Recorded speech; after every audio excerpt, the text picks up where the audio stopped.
Good morning. Morning. May it please the Court. I'm Warren Kwabnik on behalf of State Farm. I'd like to reserve 2 minutes for rebuttal, please. Very good. This is a personal injury action for uninsured motorist benefits. We're asking the Court to reverse and remand for a new trial because the jury verdict in this case was inconsistent. It was inconsistent because the jury determined that this plaintiff did not sustain a permanent injury, but at the same time awarded her future medical expenses, where the only evidence of the need for future medical expenses was predicated on the existence of the alleged permanent injuries. So you're not, just so we're clear here, because you use the term inconsistent, Yes. but I wasn't clear whether you meant legally inconsistent, meaning as a matter of law, the court had no choice but to grant a new trial or throw out the verdict or send the jury back, or whether you were simply suggesting that based upon the particular facts of this case, the verdict was somewhat inconsistent. Legally inconsistent? I'm contending it is legally inconsistent. As a matter of law. And on what case do you rely on for that proposition? What is your best case? The closest case factually is probably this Court's decision in Garriga, as well as a couple others not as factually close, but Owen versus Morrissey. But Garriga is probably a closer case factually as we can get. There are a factual distinction or two, but ultimately that do not result in a difference. But Garriga held under very similar facts that this Court reversed a judgment pursuant to a jury verdict, finding that a jury verdict was inconsistent because it returned a finding of no permanency, but at the same time awarded future medicals where the only evidence of the need for future medical expenses was inextricably intertwined with the existence of the But it also injury. reviewed the auto owner's case and said there may be instances in which permanency and future medicals are not inextricably intertwined, right?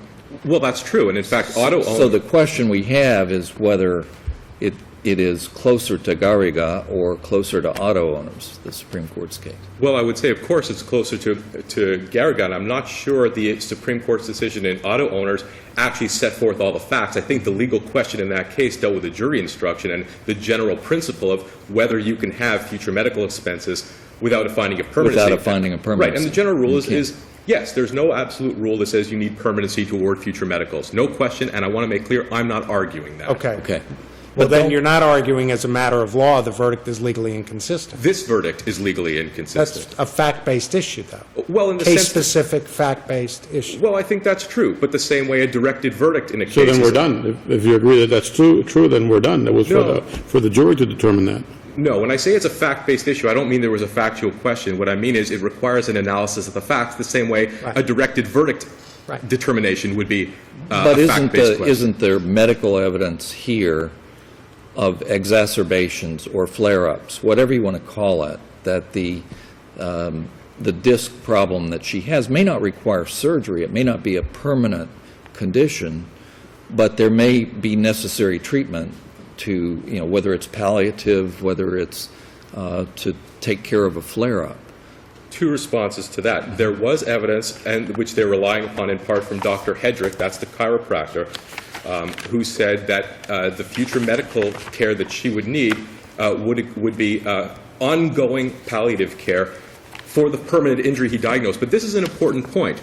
Even his testimony regarding the need for ongoing future palliative care was predicated on the existence of a permanent injury. Dr. Hedrick, the chiropractor, said the plaintiff suffered a permanent injury, and he feels she's going to need, quote, ongoing palliative care to treat flare-ups associated with the permanent injury he diagnosed. So even his testimony about ongoing palliative care assumed the existence of a permanent injury. And I need to be clear, there is no evidence in this record, none, that this plaintiff would need any future medical care in the absence of a permanent injury as found, as diagnosed by her doctors. There is none.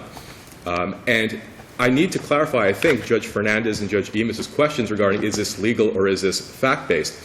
And I need to confirm again that I believe, for the reasons I've argued that this is subject to de novo review, it is very much like a directed verdict determination. And I think there's some language in the Garriga case that supports that the issue in a case like this is there competent evidence to support the need for future medical expenses consistent with the finding of no permanency, which sounds very much like a directed verdict determination. Is there competent substantial evidence to support a finding? Well, here is there competent substantial evidence to support a finding given another finding? And I believe that is the question. Yes, it's based on the facts of the case. And I think what I need to clarify also is we have circumstances, I think, where an inconsistency can be found within the four corners of a verdict form, and you need not know anything about the facts of the case. For example, if the jury, the court knows what I'm talking about. Sure. Yes. But this court in Owen and Garriga demonstrated that you're not limited strictly to the four corners of a verdict. You can look at it with reference to the evidence and determine that where the evidence could not support a finding in light of another, that's an inconsistent verdict. So if the jury had returned a verdict for $25,000 instead of for $27,240, would we be here? Really? I'm not sure. It's because they returned a verdict in an amount which you say is exactly what plaintiff said the future surgery would require. Well, that would, if the jury had done that, you might have taken away one of my two arguments. I think that by returning $27,240 precisely, is there any real question what the jury did here? No. And I've cited cases in my brief for the proposition that we don't need to turn a blind eye to common sense. This jury awarded future surgery, which could only be justified by the existence of a permanent injury, and their doctor testified she'd still have a permanent injury even after the surgery. Does that mean that every case involving surgery necessarily means permanency? No, but this is the record in this particular case. What if the jury believed, as they could, that the future surgery was needed, but that no permanency had been established by their expert? Why not that? Because I mean, a trial's a snapshot, right? There's no way to say what someone's going to have in the future. They only get one shot to determine in front of a jury what their future damages are going to be.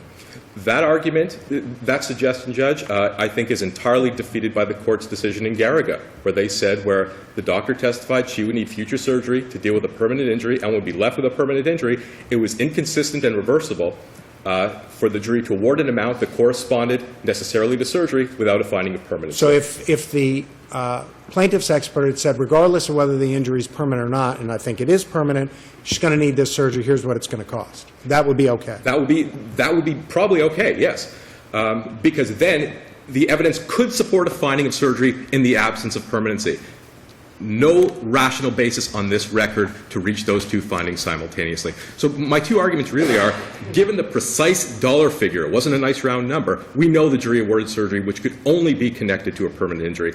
And even if, coincidentally, the jury reached that number by saying Dr. Hedrick's evidence of future palliative care controls, even that was necessarily linked to his testimony that there's a permanent injury. $1,000 to $2,000 a year. And some type of compromise. Right. If you want to say, yeah, we're going to award her, we're going to say it's $2,000 a year and come up with $27,240, essentially 13 years of palliative care, in addition to the 7 she's already had for a non-permanent injury, it's really not quite rational. Well, that's for the jury to decide, isn't it? Maybe, but again, what is not for the jury to decide is, was there any evidence to support a finding of future palliative care in the absence of a permanent injury? No. That evidence came from Dr. Hedrick. He found a permanent injury, and he said that the palliative care on an ongoing basis would be necessitated by the permanent injury he found. If you want to save your time for rebuttal. Thank you, I will. Thank you. May it please the Court. Mark Goldstein for appellee Debra Mcford, along with my partner Philip Goldstein. So what evidence was there in the record that supported future medical treatment for a non-permanent injury? Well, Your Honor, Dr. Hedrick testified as to the ongoing need for palliative care for flare-ups and for exacerbations, as well as Dr. Brown testifying as the need for future surgery. They're both future medical care. They can be done independent of a permanent injury. Did the doctor say, though, that regardless of whether the injury was permanent or not permanent, the surgery would be needed? Or was it, as the appellant describes, it's a permanent injury that will require surgery? Dr. Brown did not say plaintiff has a permanent injury, she needs surgery as a result of the permanent injury. Dr. Brown said she has a permanent injury. Dr. Brown said she needs surgery. They're both two different opinions made at different times. They weren't exactly intertwined like counsel for appellant is suggesting. Your Honor hit the nail right on the head when you're on your first question, when you asked about whether this was a factual inconsistency or a legal inconsistency. The fact is this was a factual inconsistency. Excuse me. The fact is this would be a factual inconsistency if there was an inconsistency, and I'm not saying that there was an inconsistency. The appropriate standard here is abuse of discretion. The cases on point are Howard versus Perez, where the trial court has the discretion to determine whether a particular verdict is inconsistent or inadequate. Now, counsel for appellant has said, well, in Howard versus Perez, they were talking about whether it was inadequate, so they didn't really touch upon whether it was inconsistent. Now, in my experience, appellate judges, when they write decisions, they write what they mean, and they specifically said inconsistent or inadequate. There's nothing in the opinion that suggested the standard review would change for inadequacy versus inconsistency. And what are we to make of the amount of the verdict? The Your Honor- $27,240, the exact amount asked for by the plaintiff when in closing he asked the jury to find permanency. Well, Your Honor, in closing, counsel for plaintiff did ask for a specific amount of money. That, once again, that's a suggestion. That's not evidence. The evidence in this case, and the experts testified, that Dr. Brown testified that Ms. Mcford was going to need future neck surgery of the amount of $35,000 to $40,000, future back surgery in the amount of $25,000, including physical therapy afterwards, $65,000 from him. Now, Dr. Hedrick also testified for the ongoing need for palliative care, $1,000, $2,000 a year for the rest of her life. If you figure that out, I mean, that's for $86,000 to $112,000 of future medical care, considering what you're looking at.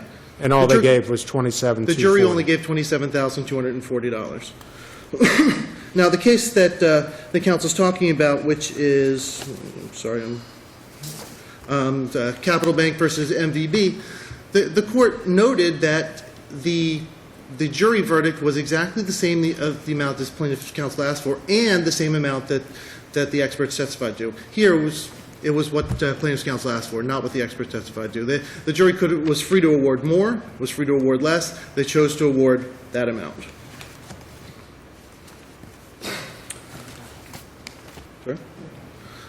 Dr. Grossman, who was defense's doctor, also testified that his patients sometimes need future medical care for exacerbations and for flare-ups. So I think that there's been plenty of evidence to show that there was a need for future medical care.